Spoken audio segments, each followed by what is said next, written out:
What's up, guys? Welcome to Loveshack Entertainment, and today we're going to be bringing you another Magician deck profile video. I originally had no plans on doing this, but based on some of the comments stuff I saw, and based on some of my own playtesting, I changed up the build quite a bit.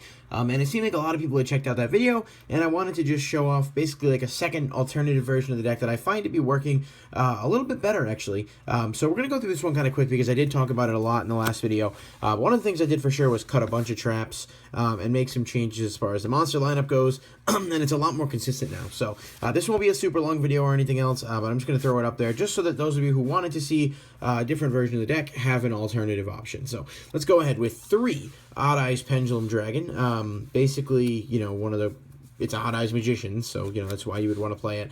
You can make rank 7s pretty easily with it. It's also searchable by Sky Iris, which is a really good card to set off combos in here. And, you know, it's a 2500 level 7 that searches out stuff in the deck. I feel as though Odd Eyes kind of goes without saying, but I wanted to just touch on it. Triple Dragon Pit Magician. So that's pretty much, you know, standard based on the way I did it last time. It's a level 7. It pops spells and traps. It's also a scale 8, so it's a high scale. And it's really useful in that regard. Triple Joker, normal summonable, essentially Stratos for the deck. You can search your Magicians, you can search Odd Eyes, although most of the time I wouldn't do that, but the option is there if you need it. And just an overall really good card.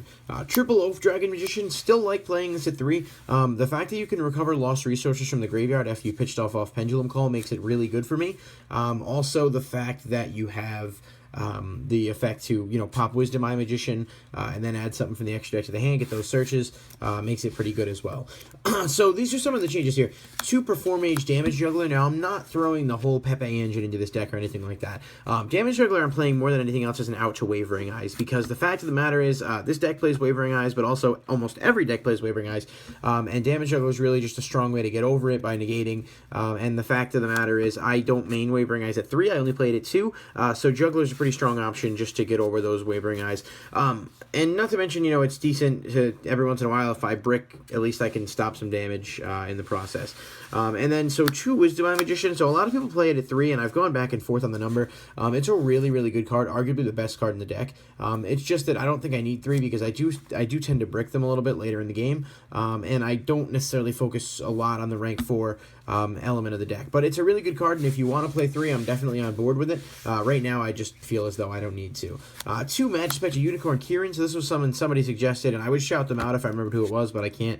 I don't have it open at the moment, so I'm sorry. But whoever you are, thank you for the suggestion. Level 6, Scale 2. Really good card because it's like a Pleiades, so you can bounce Magician or even itself on your field to the hand, bounce one of your opponent's cards, and then next turn you can Pendulum Summon it again and do that. So it's a really strong card, and it's a level 6, so it's easy to summon pretty much through any of the scales. Really good card in here. I regret not playing it before. Noble Dragon Magician, I bumped it up to 2.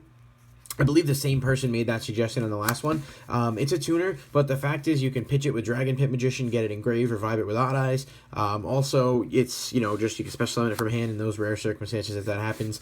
Most of the time you want to just get it engraved, but you do play stuff like Pendulum Call where you're pitching cards, so it's never really, like, dead, per se.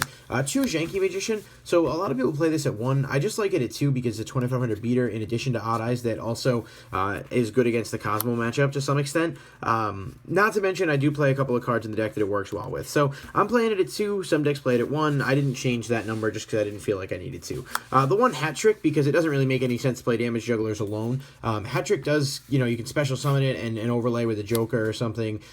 Pretty much just 2 in 1. Self-explanatory, but it's good for what it is because at least you have something there that you can get to speed up your plays. And then 1 Dragon Pulse Magician. I cut this down from 2.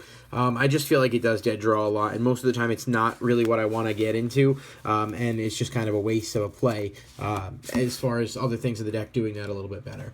Alright, so spells. Triple Pendulum Call. Again, best card in the deck. Can't say enough good things about it. You don't really need an explanation there. Sets up your graveyard with Dragon Pit and stuff like that. 2 Terraforming, because I'm changed spell lineup a little bit, but this kind of gives you some speed to the deck without having to play Upstart, because sometimes it's hard to do damage as it is. So field spells. 1 Chicken Game, 2 Sky Iris. Sky Iris is really good because of the protection effect, but also because it lets me pop some stuff to free up the zones, search Odd Eyes. I did cut Odd Eyes Fusion because I don't think it's necessary, but I'm still playing the 3 Odd Eyes Pendulum Dragon, and Iris is good because it stops your stuff from being MST'd. Chicken Game is just an alternative, like an Upstart, something else you can search with Terraforming, and a pretty solid early game if you want to stop yourself from taking some damage, at least for a turn or 2.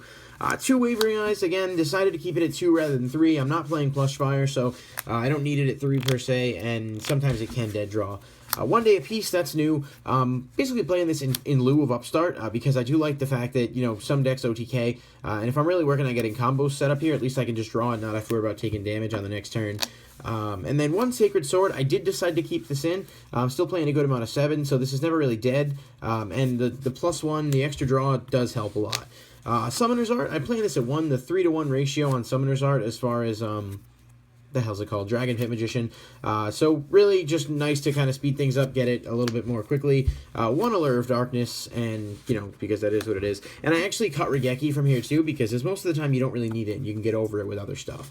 And then I cut most of the traps out on the suggestion of a couple of people, but I did keep 2. That being Solemn Warning, this still really hurts Pendulum summons, and it does, you know, if they swarm the field with Pepe or Magispectors, this is definitely a worthwhile option to get over it. And then the 1 Eradicator Epidemic Virus. So, like, if you look at the deck, there's like 1, 2, at least 5, I think 6 main deck options, plus some extra deck options you can play that are targets for that. And if you call spells or even monsters really playing against Pepe, you can eradicate their whole hand, no pun intended, pretty quick. And so it's effective for that purpose, and that purpose alone. And the extra deck is kind of a work in progress, so just base it off of what you saw in the last one until I get a chance to update it to the fullest extent. But I'll dig real quick through the side deck. It's pretty trap heavy because there are some scenarios where I want to have those. So I got the 1/7 tools, the 1 torrential. Both of those were in the main deck. I'm not maining them anymore. This is just for Magispectors, and this is basically for random rogue decks where torrential actually does its part. 2 Dark Hole because again, you know, it does hurt some decks, but it doesn't hurt much. The 1 Wavering Eyes, I side this in any Pendulum matchup because it's just worth it to have the 3rd one. Triple MST, this I see a lot too, but it really depends on whether or not I'm facing off against Floodgates. The 2 Trap Hole Nightmare I put to the side because I don't want to main them anymore. I just think the deck's faster without relying on those traps. 2 Grand Horn of Heaven because still really good for mass Pendulum summons. 2 Twister, and 1 Vanity's Emptiness. So it's pretty academic side deck. You could play Fairy Winds, but I don't think it's necessary. That's just my personal opinion. But again, you know, different people have different ideas of what works for them. So, oops, looks like I just bent a card, but that's all right. All right, so anyway, that's going to wrap up this deck profile video. Just wanted to show you guys the updates, and I think the deck is certainly functioning a bit better than it had been before, so I'm pretty happy about that. And thank you to those who offered your comments, criticisms, etc., because I was able to make some changes, make the deck a little bit better in the process. So, thank you guys for watching. We'll see you next time right here at Loveshack Entertainment.